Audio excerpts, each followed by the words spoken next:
Konuklarım Ali Atay, Hazal Kaya, Melisa Döngel, Erdem Şanocak ve Çağlar Çorumlu. Hoş geldiniz.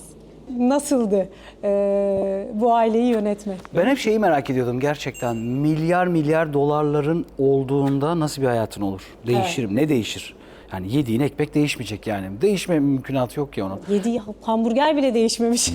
Değişmiyor işte. Yani burada bence bizim herkesin ortak noktada buluştuğumuz yer orası. Yani herkesin evet abi yani parayla artık ilişkin kalmıyordur diye düşünüyorum. Yani biz de öyle, hepimiz öyle düşünüyoruz yani. Evet.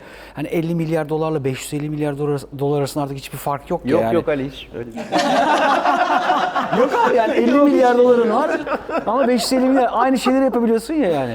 Bunlarda da böyle bir durum var. Yani yaşamayı çok da bilmiyorlar ama tamam zaten bu okey.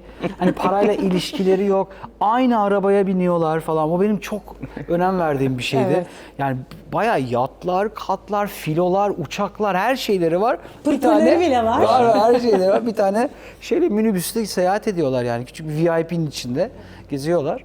Yani onların hayatına girdik biraz ve aile kavramı benim çok çok sevdiğim bir şey. Yani anlatmak, üzerinden bir şey anlatmayı çok sevdiğim bir kavram. O yüzden işte yani çıkış noktası da o aslında. Hani bu kalabalık kadroyu, ekibi ne yapabiliriz? Nereden çıkarabiliriz? Bir fikir, küçük bir fikir olsun. Hiç önemli değil ne olduğu falan. Zaten nasıl anlattığımız önemli olacak. Ben geçen gün bir story paylaştım. Bütün karakterleri tek tek paylaşayım dedim. Bitmedi ya. Bitmedi abi. Haluk abiyle başladı. Hazal başladı. Onu. Abi dedim ne kadar kalabalığız yani. Gerçekten bitmiyor yani. Ya Hazal ne kadar zor işin var o ailenin Ya, içinde. değil mi? İçeriden Gerçekten. bir yerden anlatmak istersen dinleriz. Yani ailenin tek kızı Melike ve işte hep söylüyoruz diğerlerini aşağılamak gibi olmuyordur inşallah diğer karakterime. Yani tek akıllısı gerçekten. O aileyi işte bir şekilde ayakta tutup işlere devam etmelerinin sebebi Melike aslında. Ama hepsini çok seviyor. Çok Evet. da alışık, yani alışık olduğu tek ortam o bir yandan. Bunlar biraz da işte bütün bu zenginlik ve 8. aile olmak sebebiyle de izole insanlar ve birbirlerinden başka da kimseleri yok yazık yani. Hani dışarı açılan tek kapı Akif. Akif Çağlar benim Şofördü. karakteri, şoför. Hani biraz sokak bilen, hayat bilen o Ama o da var aileden aralarında biri. yani. İçinde yani. Tabii. Ama o da Vardı. aileden biri ama dışa bakan O da asimile yüzümüzü- olmuş. O yüzden bağırıp çağırıyor falan. Yazık ya. Fırça temsil. Ama birbirlerine duydukları sevgi ve o aşinalık bence çok Evet. eğlenceli. İzlemesi, oynaması da çok eğlenceliydi. Henüz biz izleyemedik ama eminim izlemesi de İlk eğlencelidir. 4 bölümü yani. çok beğeneceksiniz. O kadar. Sonraki Son 4 4 bölümü bölüm. bilmediğin için Çağlar gerçekten de ailenin kaçıncı çocuğu oluyorsun bakayım? 8. falan mı? Ya ben bildiğimiz kadarıyla şu an bir kan bağı yok. Ha, 4 bölümde yoktu. Ama bilmiyorum. bilmiyorum. Doğru bunu bilmiyorum ya. Gayrimeşru mu diyorsun? Çok iyi fikir. O Yani olabilir çünkü İkinci sezon belki. Erol Basmacıgil'in ne yapacağı belli değil yani. Gayrimeşru Her an çocuk. sürprizler çıkabilir yani. Ve aileye sadık olan adamlardan bir tanesi, belki de en sadıklarından bir tanesi. Çok keyifliydi benim oynadığım rolde. Ali de sağ olsun onu ilk konuştuğumuzda başka bir şey düşünüyordu. Ben dedim ki Ali şu şoförü falan ya ne yaparız ne ederiz? Sette dediği gibi hani hakikaten bilmeden sete girdik ve şu anda hala bilmiyorum. Sadece orada şaka yapıyorum tabii o doğaçlamalarla Ali'nin verdiği böyle açmazlarla senaryoya işte diğer kardeşlerin ilişkilerine girmeye çalışan bir adam. Sağ kolları, her şeyleri hani dediği gibi dışarıya açılan kolları. Bir o kadar saf kalpli, iyi niyetli. İyi niyetli, saf, aynen bazen de böyle şekeri düşüyor, yükseliyor, bir şeyler de yaşayabiliyor. Onun O ne da sinsi aslında. İkinci sezon. hassasiyetleri var. Arabanın kapısı temizliğiyle ilgili de Evet, tabii evet. şeyleri var. Ya bu da aslında ailenin bir parçası olmuş artık hani oğlu evladı olmuş. Diğerlerinden biraz daha akıllı. Yani fırsat verilse okusaymış hani onları yönetecek kadar bir şey var kapasitesi ama o da belli bir yerde kalmış. O yüzden de onlarla da iyi anlaşıyor aslında. Tabii tüm bu ailenin içinde olmak nasıldı? Ya aşırı komik bir kere yani gerçekten gülmediğimiz bir an olmadı. Bir de ben şuna değinmek istiyorum. Gerçekten Ali Bey ile çalışmak gerçekten büyük bir ayrıcalık. Çünkü o alan tanıma hikayesine girmek istiyorum. Yani bazen doğru cümlelerle anlatmak istiyorum bunu. Bazen bir sahneyi çekersin ve onu çok fazla kere tekrar alıp çekmek zorunda kalırsın. Çünkü yönetmen kısmı tarafından onun daha iyisini ve daha verimlisini çıkabileceğine inanır yönetmen ve bunu zorlar. Ama bazen böyle oyuncu buna pek böyle sıcak bakmaz, sıkılır işte ne bileyim o aynı şeyi tekrar etmek de yorar insanı. Ama ben çalışırken asla öyle bir şey hissetmedim ve hani böyle bir saniye değil 10 kere böyle 20 kere 30 kere bile çekmek hissiyatı verdi çalışırken. O yüzden çok güzel bir set oldu benim için. Çok tecrübeli oldu. Çok güzel insanlarla beraberdim. O yüzden teşekkür ederim. Çok güzel Ya, konuşuyor yani. bence. Teşekkür ederim. Melisa vallahi gayet. Biz teşekkür ederim.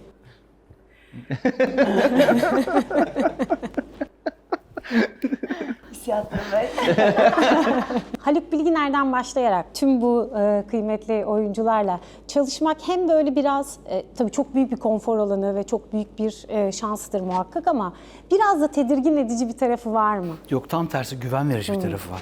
Çünkü çok riskli bir şey anlatıyorsun. Yani bıçağın bu tarafına yattım bitti. Evet. Yani hiçbir şey yani ne bu ya falan olabilecek bir şeyi. Yani bütün işlerde öyle yani yaptığım işlerde niyeyse böyle bir tercihim var. Çok istiyorum böyle gerçekten televizyona çok basit Soft bir bir aşk şey, hikayesi yapmak olmuyor yani gerçekten. Zevk aldığım şeyler bunlar ve bunlar çok riskli. Evet. Şimdi bu aktörler olmasa onu anlatmak çok zor. Yani kafaları çalışan insanlar olması gerekiyor. Zeka önemli burada. Onlarla çalışmak çok büyük zevk. Bu istiyorum bu alan daha da büyüsün, daha da büyüsün falan. Yani o insanlarla birlikte bir şeyler ortaya çıkaralım falan. Ya o riski hafifletiyor o zaman. Evet. Yani işte Haluk Bilginer oynamak, Çağlar'la. Bak Hazal'la yeni tanışıyorum ben bu arada. Öyle mi? Tabii. Biz ilk defa çalıştık. Bilmiyorum yani. Çok yetenekli olduğunu biliyorum. Potansiyelini biliyorum ama. Doğru ilk birlikte İlk projeniz. işimiz bizim yani. Evet. Korkunç. Mesela o evde bayağı bizim sandığın içinde duran bir şeymiş benim için yani. Anlatabiliyor muyum? Yani bunu niye kullanmıyorsun? Ben çok onu işte yaz dememin sebebi de oydu falan. İşte Melisa'yla da yeni tanıştık. Bak Erdem'le de yeni tanıştık. Yani bu kadar acayip kafası çalışan aktör bir aradayken diyorsun ki ha tamam. Yani emin ellerde şu anda güvenebilirim. Çünkü çok gerçekten riskli. Yani yanlış bir şey anlattığın zaman hemen bir sasılık ortaya çıkacak. Ya ne demek istiyor bu falan. Ben bile onu diyeceğim. Onu atacağım falan. O yüzden burada hiç tedirgin olmadım. Tam tersi. Ya, Haluk Bilginer ilk baştan beri vardı kafamda. Haluk Bilginer olunca dedim ha tamam. Şimdi temelimizi attık.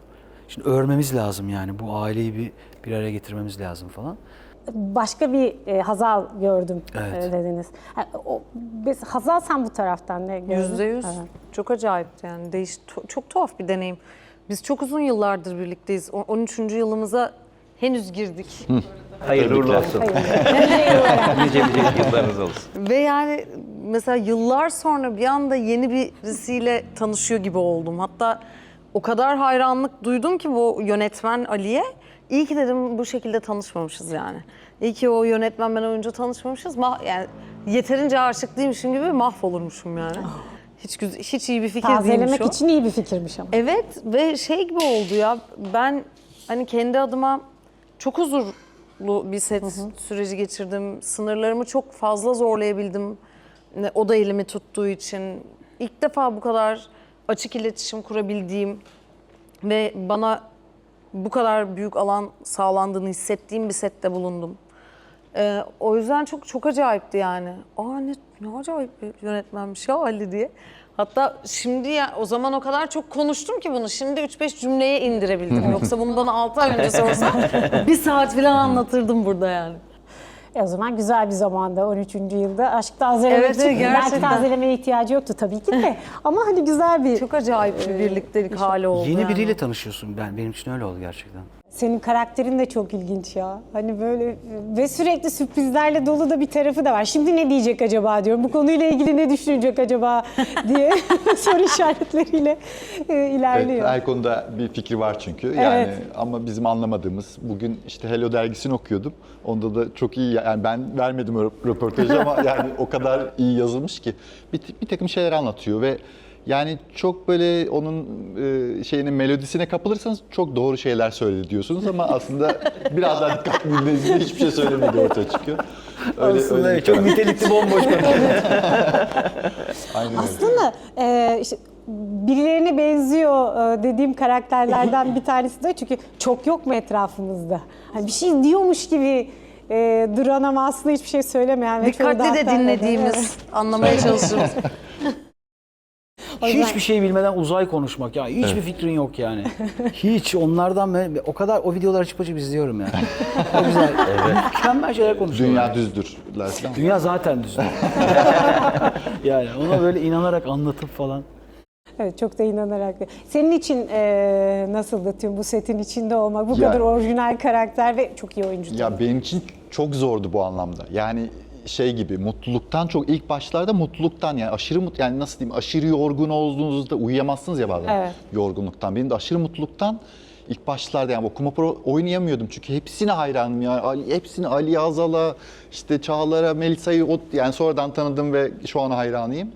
Ve düşünün bu insanların da hayranlıkla baktığı Haluk Bilginer de var aynı sette falan gibi böyle bir yerdeyim ve ben kasıldım kaldım. Yani orada Ali yani çok iyi bir yönetmen ve dramaturg olmasının yanı sıra sette ya orada gelip beni rahatlattı iyi bir yani çok kibar ve iyi bir şekilde.